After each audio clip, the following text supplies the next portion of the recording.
ഉസ്താദ്. US-ലെയും അവിടുത്തെയും ഇവിടത്തെയും ടൈം നല്ല വ്യത്യാസമുണ്ട്.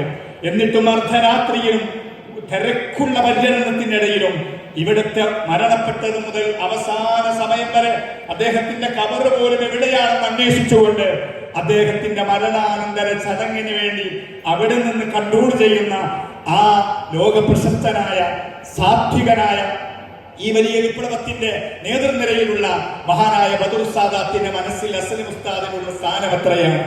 മർക്കസിൽ നടന്ന ആ മയ്യത്ത് നിസ്കാരത്തിന് സുൽത്താൻ ഗണയുടെ നേതൃത്വം, മെഡിക്കൽ കോളേജിലെ സഹായി വാദി സലാം പള്ളിയിൽ അവിടെ നടന്നതിൽ അവിടെയും മഹാനായ അബ്ദുൽ ഹസൻ ഉസ്താദിന്റെ നേതൃത്വം, തലക്കടത്തൂർ ജുമാ മസ്ജിദിലെ വിശാലമായ പള്ളിയിലും പരിസരത്തും ആയിരങ്ങൾ ഒരുമിച്ച് കൂടിക്കൊണ്ടുള്ള യാത്രയായപ്പോൾ സ്വന്തം ഇപ്പോൾ താമസിക്കുന്ന താമൂരിലെ തന്റെ ഭാര്യ വീട്ടുകാരുള്ള താമസ സ്ഥലത്ത് അവിടെയും ഒന്നിൽ കൂടുതൽ തവണ മയ്യത്ത് നിസ്കാരം എല്ലാം നടക്കുകയാണ്.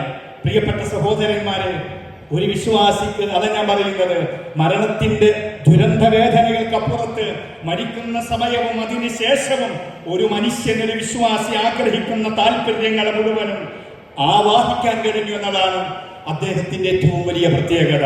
ഞാൻ പറയുന്നു, ഒരു കാര്യം കൂടെ പറയുകയാണ്. അള്ളാഹുവിന്റെ വിശുദ്ധ ഖുർആൻ